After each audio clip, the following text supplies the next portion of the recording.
All right, welcome back, everybody, for another deep dive.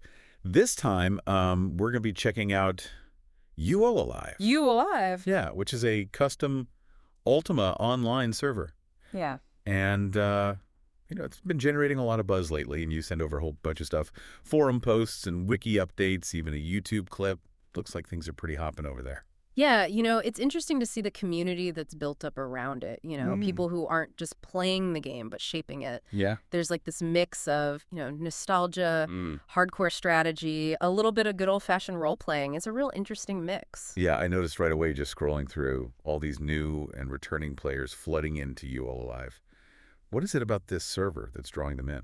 Well, I mean, you've got people like Mindbullet, who's brand new to UO, and they're just like intrigued by the hype, right? Yeah. And then you got people like Cohen, who's coming back after years away, looking for that familiar kind of cozy, crafting and community. Yeah. And then you got veterans like Scott, who are looking for something a little less cutthroat. Like they want a more balanced gameplay scene. So it sounds like they're finding a kind of digital haven. Yeah. But it's not just about logging in and slaying monsters, Right. right? There's this whole other layer of community involvement and even politics. Yeah, you could say that. Yeah. Take the recent Moonglow gubernatorial election. Big Fat Mickle, who describes himself as an old fisher, swept the polls, like with 61% of the vote. Wow. That's a landslide. And there's even a YouTube short of Triage, one of the admins, Okay. conducting an in-game appointment ceremony. An in-game ceremony. Okay, I got to see this. Yeah, it's quite a spectacle, But even better is the community's reaction. Smallbreads is teasing Big Fat Mickle, about all the responsibilities he's just inherited. Oh, that's great. It's like serious business, but with a really healthy dose of humor, Yeah. So they're really inhabiting those roles and creating stories. What other gems can we unearth in these chats? Well, things take an interesting turn when we stumble upon a discussion about the upcoming governor elections in Monarch. Oh. A player named Voodoo is throwing their hat into the ring, aiming to become the next leader of this virtual town. Ooh, server politics. Tell me more. What's Voodoo's platform? What are they promising to do for the citizens of Monarch?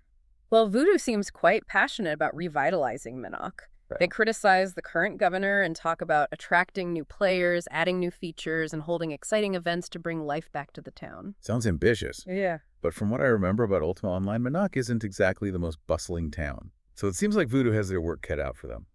Revitalizing a virtual town in a game that's been around for decades, it's a challenge worthy of a true leader. Indeed. All right. And adding to the intrigue, we have another player, Tapek, claiming to be a baron of Monarch after paying a bribe. It's all very Shakespearean. Palace intrigue. Uh-huh. And amidst all this serious political talk, we have Zero, who lightens the mood by suggesting they turn Monarch into a necro-paradise. Right. Talk about a unique campaign promise. It definitely adds a touch of humor to the proceedings. For sure. This is next level gaming. But things get even more interesting with this whole debate about the city coffers system. Ah, yes. This is where you really start to see the core philosophy of UOAlive shining through. Okay. It's not just about, the economics. It's about role-playing. It's about community.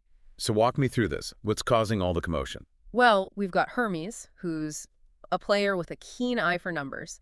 He's raising concerns that the cost of city buffs being so low could lead to economic stagnation. Basically, everyone can afford the benefits, which, you could argue stifles trade and the flow of in-game currency. Yeah, makes sense. So where does Triage stand on all of this? Triage. Well, they're countering by emphasizing the system's effectiveness as a gold sink.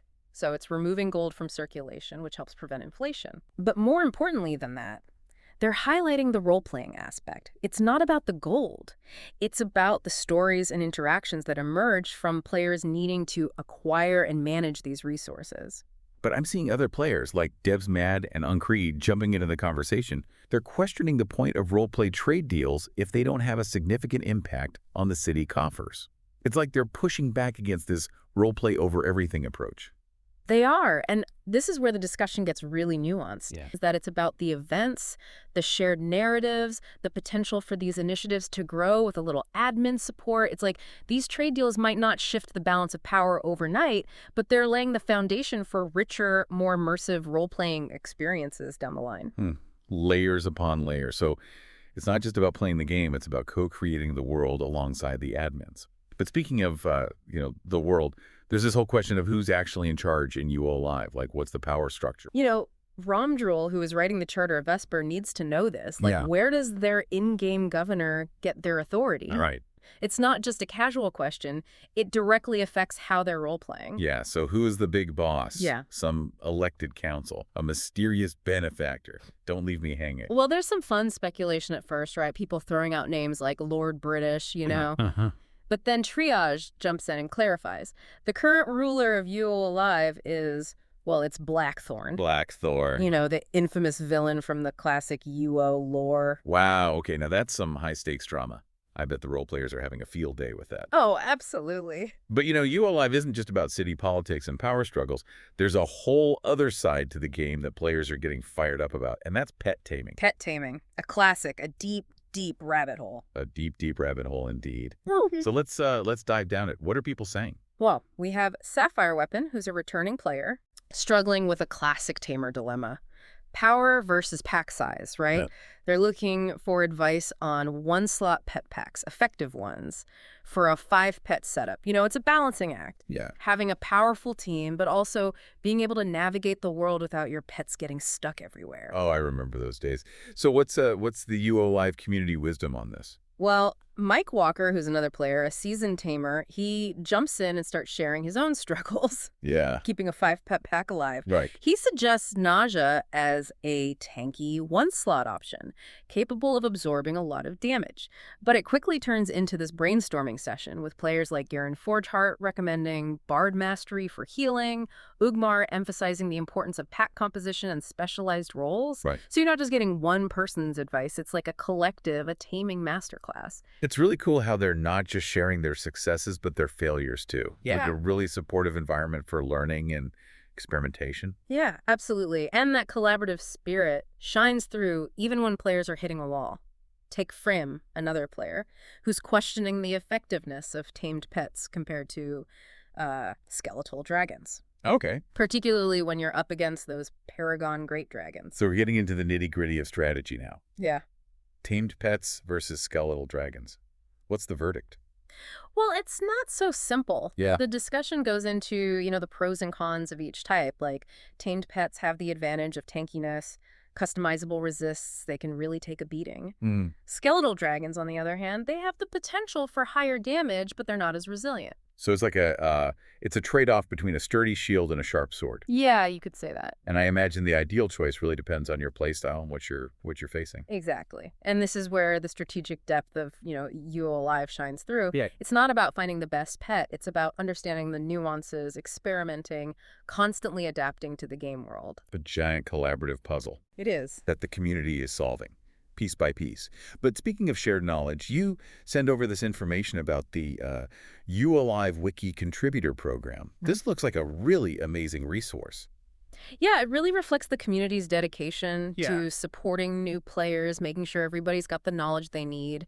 And you know, what's cool is you can earn rewards for contributing. In-game rewards? Yeah, titles, Discord roles, you know, Hmm. even sovereigns, which is the server currency. Wait, you can earn perks just for contributing to the wiki? Yeah. That's a brilliant idea. It encourages people to share their expertise and help others. Right. Talk about a win-win. What kind of content are they working on now? Pretty much everything. Basic game mechanics to custom content. There's bounties for documenting the Moonglow Zoo, even the Shady Dealer's illegal carrot farm. An illegal carrot farm. It seems even the wiki documentation embraces that humor that we've seen in the UOAlive community. Okay, so we've got bustling cities, intense pet battles, a wiki teeming with information, even an illicit agricultural operation. This server's a whirlwind. Yeah. So what else is new in the world of UOAlive? Give me the highlights. All right, so the latest changelog, it's a mix of, you know, quality of life stuff, bug fixes, event teases.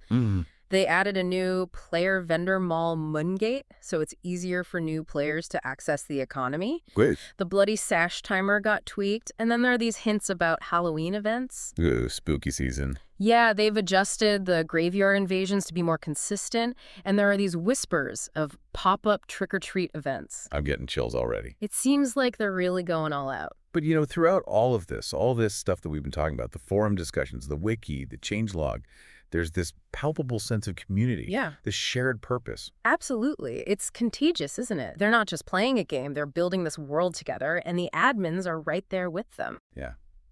Well, we've covered a lot of ground, but this is just the tip of the iceberg. There's so much more to explore in UOAlive, and I'm eager to dive even deeper into the mechanics, the lore, maybe even those hints of custom content. Oh yeah, especially that roid rabbits thing. Yes. Stick with us because in part 2 we're going to explore all of that.